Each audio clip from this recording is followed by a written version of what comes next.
Nous sommes toujours dans les studios de RCV pour l'émission culturelle Opium. Je suis accompagnée d'Arthur, Léo, Salma et Valentin pour désormais échanger sur l'intelligence artificielle.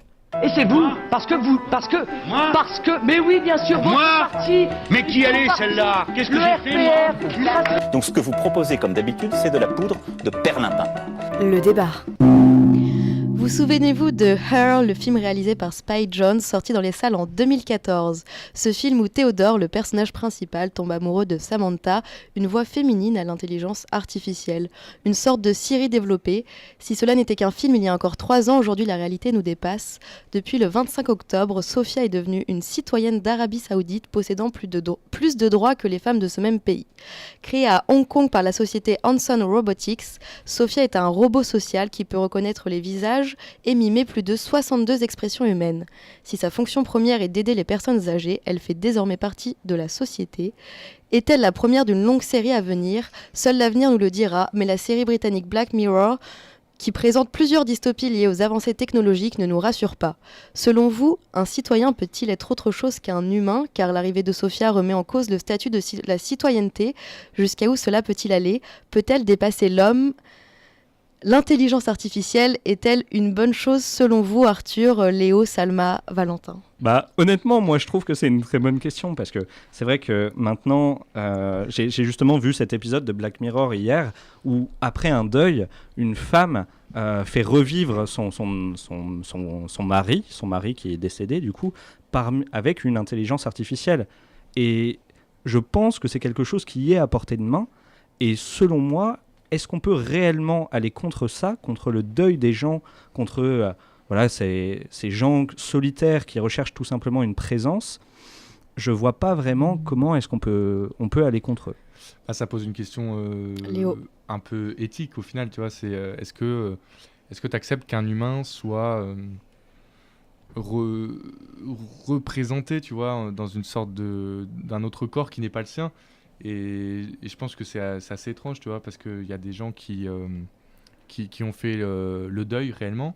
Et le fait de revoir cette personne plus ou moins en vie, même si c'est pas vraiment elle, je pense que ça peut être douloureux. Et c'est peut-être, dans le cas de l'épisode de Black Mirror dont on parle, c'est un peu égoïste aussi, parce que c'est la femme qui veut son mari pour elle-même, pour elle seule. Et en fait, c'est une sorte de jouet. Et c'est là où on voit en fait l'influence, désolé de faire le gaucho, mais un peu capitaliste du truc. C'est que elle veut pas accepter la loi de la nature, et donc du coup elle veut la modifier, je pense. Mais est-ce que le débat plus généralement, ça serait pas est-ce que l'intelligence artificielle vous fait peur aujourd'hui parce que on ne sait pas si elle pourra dépasser l'homme demain. Arthur, toi, qu'est-ce que tu en penses sur ce point ? Par rapport à cette, on peut appeler ça une avancée technologique qui a eu lieu en Arabie Saoudite, j'ai plus vu ça comme, par exemple, la sortie d'un nouvel Apple, plutôt qu'autre chose. Tout simplement parce que on parle là de l'âme de l'intelligence artificielle. Pour que on arrive à ce degré-là de perfectionnement, il faudrait déjà avoir compris vraiment le cerveau humain, chose qu'on ne fait pas encore pour l'instant. Donc pour moi, c'est de la science-fiction. Cela dit, ça m'a beaucoup fait penser au film Her, et c'est un film que j'ai trouvé magnifique, poétique, mais aussi terrifiant, puisque ça remet en cause pas mal de choses. Mais moi, oui, effectivement, je suis terrifié par l'intelligence artificielle, et je pense notamment à la fin du film d'un des Terminators, je ne sais plus lequel c'est. La qualité du film en lui-même est contestable, mais la scène finale où les deux héros se retrouvent dans le bunker antinucléaire et où les missiles partent et anéantissent presque l'humanité à cause de Skynet, c'est une scène que je trouve terrifiante, et j'espère qu'on n'arrivera jamais à ce degré d'absurdité, parce que ce serait vraiment très très grave. Ouais, après je crois qu'il faut quand même relativiser. Léo. Il faut relativiser un petit peu parce que moi j'ai vu Sophia en interview. Je sais pas si tu l'as vu, Arthur. Oui. Et elle dit un peu n'importe quoi, elle répond pas aux questions, elle fait des expressions étranges. On est très loin des films de science-fiction. Ouais, c'est exactement ça. C'est qu'au final, on a l'impression que c'est un truc de fou. Et je suis d'accord, c'est une vraie avancée. En plus, qu'elle soit reconnue citoyenne dans un pays comme l'Arabie Saoudite, on peut rigoler, sans déconner. Michel rigolerait. Michel rigolerait, effectivement. Mais voilà, il y a quand même beaucoup d'imperfections. Et après, même quand on regarde, je sais pas, par exemple, Boston Dynamics, je sais pas si vous connaissez, c'est une entreprise qui fait des robots destinés à l'armée américaine. et ils peuvent franchir des obstacles, mais ils sont très très bruyants en fait, notamment la gamme appelée Atlas. Et on voit qu'en fait, même si on fait des belles avancées, en l'occurrence les robots, ils peuvent marcher, ils peuvent même transporter des sacs, des poids, bah, on voit qu'ils sont pas hyper fonctionnels, on voit qu'il y a quand même beaucoup de bugs. C'est-à-dire qu'on est très loin en fait du côté Terminator, et même je sais plus l'autre film avec Will Smith, tu peux peut-être m'aiguiller Valentin, tu sais iRobot. iRobot, Oui, bien sûr. Exactement, Arthur. Mais C'est ça. le problème de Terminator, c'est pas forcément que les robots sont très perfectionnés, c'est surtout que c'est le système en lui-même, le système informatique Skynet. Il n'y a pas de robots qui peuvent faire des choses incroyables, ça reste des missiles nucléaires, des choses comme ça. Donc au niveau technique, c'est assez simple, mais au niveau de l'intelligence artificielle, c'est un autre problème. Et si un jour on arrive à ce niveau-là, il faudra se poser de grandes questions sur notre sécurité et puis notre place et la place de l'intelligence artificielle dans nos sociétés. Ouais, mais là, en l'occurrence, il s'agit pas, dans cette intelligence artificielle, il ne s'agit pas de faire un robot qui est surpuissant, il s'agit vraiment de faire un robot qui devient une sorte d'humain. En fait, on s'attend d'un robot, quelque chose qui serait vraiment surprenant et exceptionnel, c'est justement de reproduire l'humanité, donc le cerveau tel qu'il est, à travers en fait un système informatique, donc un langage binaire, des choses codifiées en fait. Et c'est ça qui devient vraiment exceptionnel, c'est de pouvoir matérialiser en fait une pensée, matérialiser un esprit, une âme. Et c'est là où se posent toutes les questions de qu'est-ce qu'un humain et quelles sont les limites de l'humanité. Est-ce que c'est la conscience? Est-ce que c'est la possibilité d'avoir des émotions? Est-ce que c'est la biologie du corps? Est-ce que c'est le fait d'être en chair?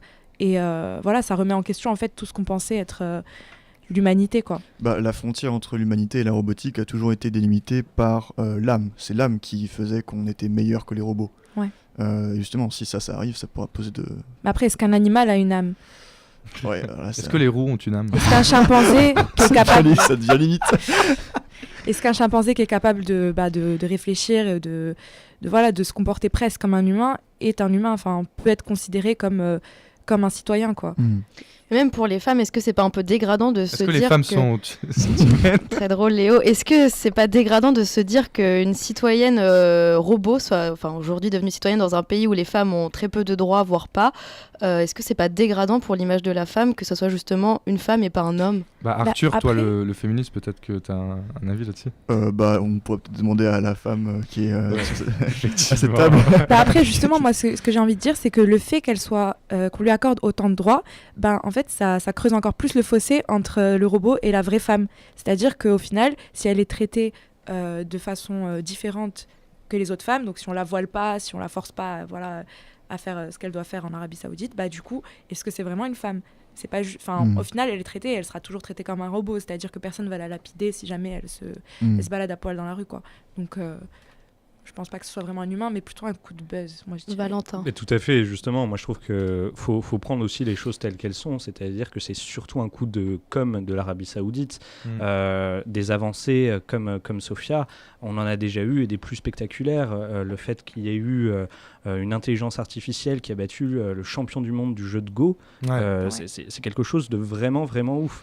Donc là, l'Arabie Saoudite a juste voulu se mettre en avant en montrant ces petites avancées, mais il y en aura encore plein, et c'est que le début. Et pour finir sur une note plus philosophique, je pense que si on est capable de créer une vie artificielle, rien n'interdit le fait qu'on soit une création nous aussi. C'est beau, c'est beau. C'est signé mon ami Adrien de Marseille, à qui je passe le bonjour. Gros bisous. Eh bien, merci Arthur, Léo, Salma et Valentin pour cet échange sur l'intelligence artificielle. On va faire une pause musicale en écoutant la new-yorkaise Indé Mitski, dont l'album Puberty 2 est sorti en juin 2016. Tout de suite, Francis Forever.